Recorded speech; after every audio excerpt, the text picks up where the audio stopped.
The box arrived on a Tuesday, 3 days after I packed a single bag and fled his compound in the middle of the night, my hands shaking so badly I could barely get the key in the ignition of my car. 3 days of looking over my shoulder, of jumping at every sound, of telling myself I was finally free. 3 days of hoping he'd just forget about me. The box was on my doorstep when I got home from work. No return address, just my name written in that sharp, deliberate handwriting I knew better than my own. My blood went cold before I even touched it. It was the size of a shoebox, wrapped in brown paper and tied with simple twine. It felt heavy, not just physically, it felt wrong. I should have called the police. I should have thrown it in the trash and never looked back.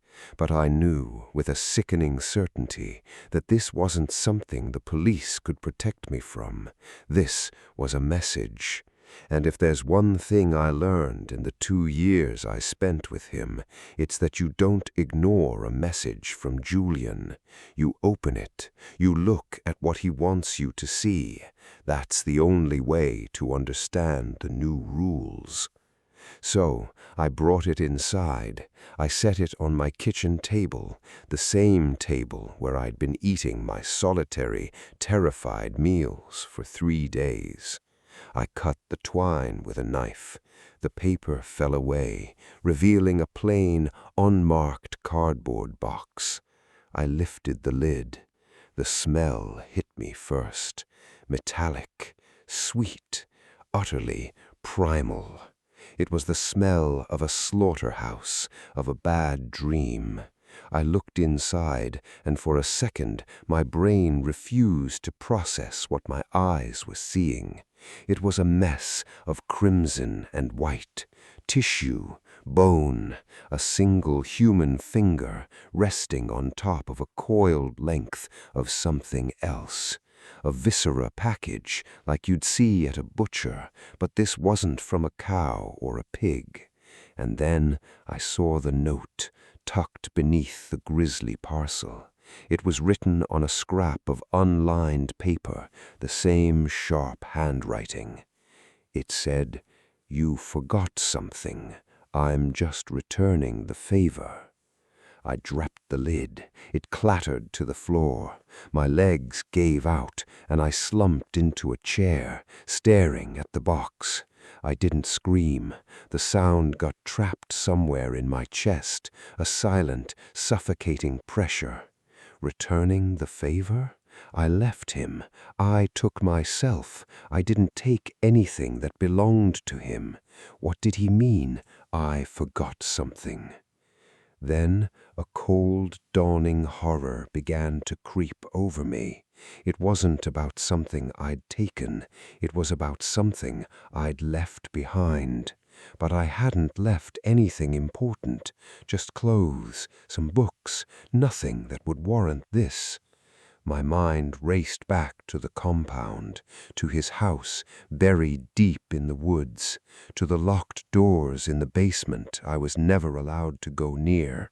I always told myself it was just his paranoid, controlling nature, a product of his work, he said.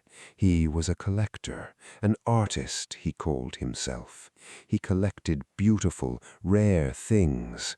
I thought I was one of those things, his most prized possession. And when I finally saw the bars on the windows weren't keeping people out, but keeping me in, I knew I had to run. I ran while he was away on a business trip. I thought I was clever. I thought I was safe. Staring at that box on my table, I knew I had never been more wrong. I had to get rid of it. I couldn't call the police.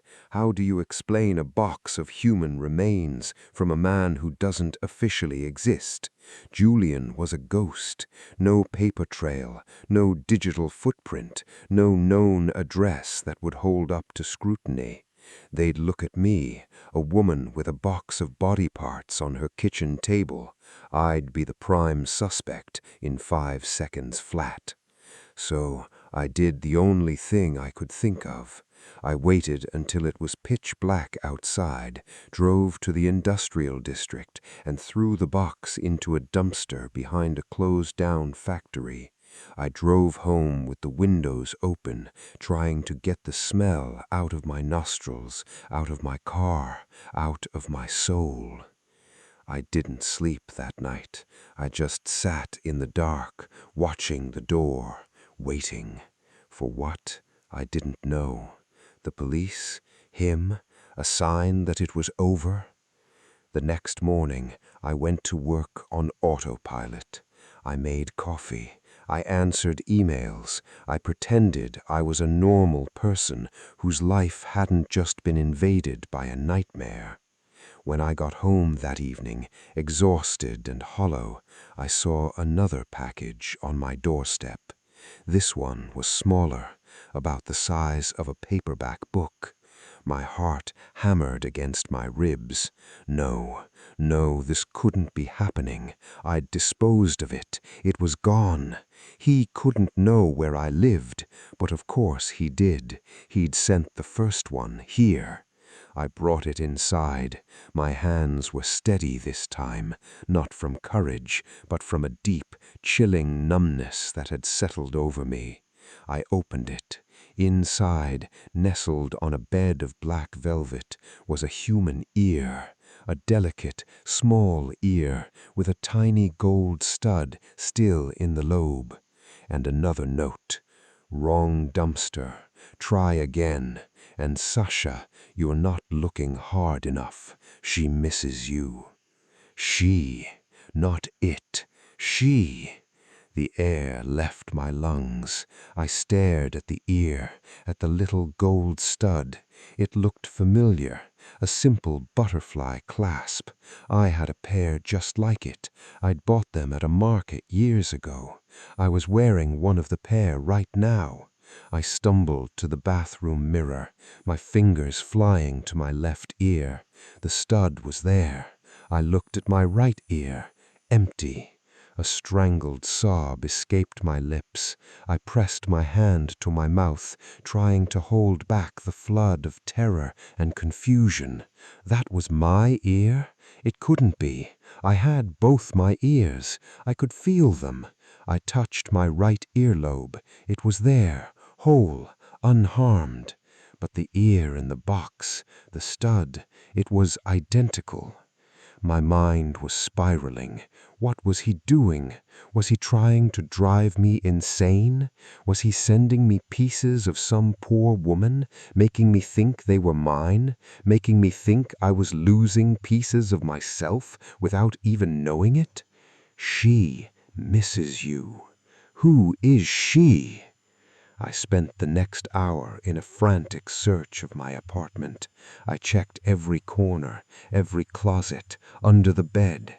I was looking for, I don't know what, a hidden camera, a secret door, proof that he was here, watching, toying with me.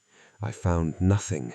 The apartment was exactly as I'd left it, empty, silent, safe. But it didn't feel safe anymore. It felt like a cage. I couldn't stay there. I grabbed my keys, my phone, and I ran. I drove to a cheap motel on the other side of town, paid in cash, and locked myself in a room that smelled of stale cigarettes and bleach. I pulled the curtains shut and sat on the floor in the corner, with my back against the wall, where no one could see me from the window. I finally let myself cry, great heaving sobs that shook my whole body. I cried for myself, for my stupidity, for ever believing I could love a man like Julian. And I cried for the woman in the box, the woman whose finger and ear I had held in my hands. Who was she? Another one of his collections? Another girl who tried to run? I must have fallen asleep. because I woke with a jolt to the sound of a loud bang. My heart stopped. I held my breath, listening. Silence. Just the hum of the old mini-fridge. I peered through a crack in the curtains. The parking lot was empty. It was still dark. A dream. Just a dream. Then my phone buzzed on the nightstand. A text message from an unknown number. It was a photo. It took a second for the image to load on the motel's terrible Wi-Fi. When it did, the phone slipped from my numb fingers and clattered to the floor. The photo was taken from outside a window, through a gap in some cheap floral curtains. The picture was grainy, but the subject was unmistakable. It was me, curled up in the corner of the motel room, asleep. My face was streaked with dried tears. He was here. He was watching me right now. I scrambled on my hands and knees, keeping my head below the window frame. I grabbed my phone and stared at the image. The angle, it was from the parking lot, from directly outside my door. I heard a soft creak, not from my room, from the walkway just outside, the floorboards of the external motel corridor. I didn't breathe. I didn't move. I just listened to the sound of soft, deliberate footsteps. They stopped, right outside my door. A moment of absolute, suffocating silence. Then a whisper, so faint it could have been the wind, but I knew it wasn't. It was his voice, Julian's voice. It slid under the door like smoke. "Open the box, Sasha. You're keeping her waiting." I squeezed my eyes shut, praying for it to be a nightmare. When I opened them, I was still on the floor of that horrible motel room, my phone glowing with the image of my own sleeping face. The footsteps didn't resume. There was just the silence and the slow, creeping dread that filled the room like water. I waited until dawn, too terrified to move. When the first gray light started to seep through the curtains, I finally crawled to the door and peered through the peephole. The walkway was empty. He was gone. I knew I couldn't go back to my apartment. I knew I couldn't stay here. He was always one step ahead. He knew where I was before I even got there. I felt like a mouse in a maze, and he was the unseen hand moving the walls, herding me towards a destination I couldn't see but could feel in my bones. I drove.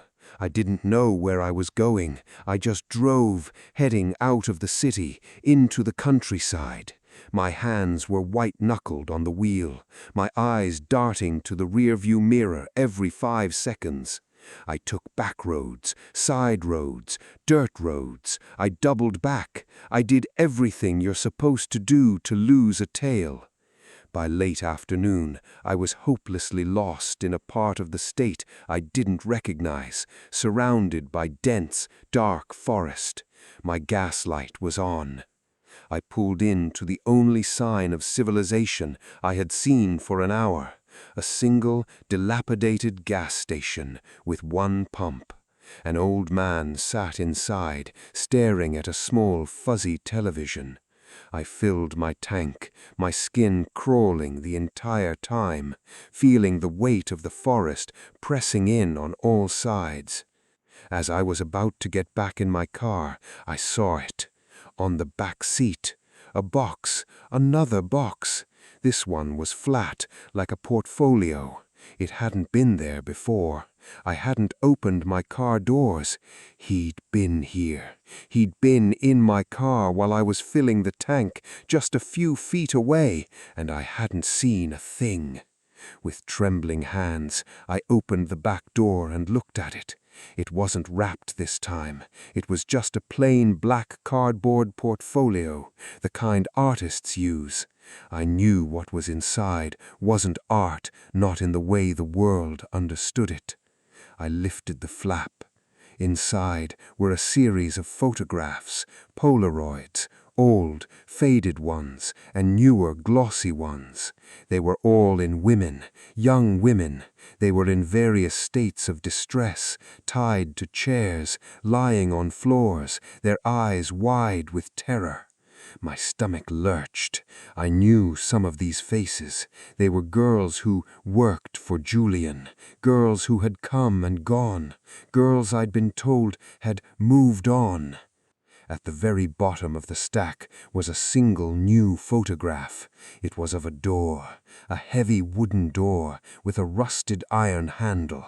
I knew this door. I had seen it 100 times. It was the door to the basement at Julian's house, the one that was always locked. And then the final hook, tucked behind the photograph of the door, was another note. This one was different. It wasn't on scrap paper. It was on a piece of heavy, cream-colored cardstock. It looked like an invitation. It read, "The collection is incomplete without its centerpiece. You left in such a hurry, you didn't get to say goodbye to the others. They're so lonely down there, and they've been waiting so long to meet you. Don't make me come find you again, Sasha. Bring the box back. You know the one, the first one, the one you threw away. I want you to return it personally. You have 24 hours. Come home." I dropped the photos back into the portfolio and stumbled away from the car, my hand over my mouth. The others, they were still down there. All of them, the girls from the photos, the finger, the ear, they were real, they were all real, and they were still in that basement. He didn't just want me back, he wanted me to return the piece of one of them that I had thrown away. He wanted me to be complicit. He wanted me to walk back into that house, carrying the evidence of his crime, and deliver myself to him. I looked up at the old man in the gas station. He was staring right at me now, his face expressionless. He slowly raised a hand and pointed a gnarled finger down the road, the one leading deeper into the forest, towards home.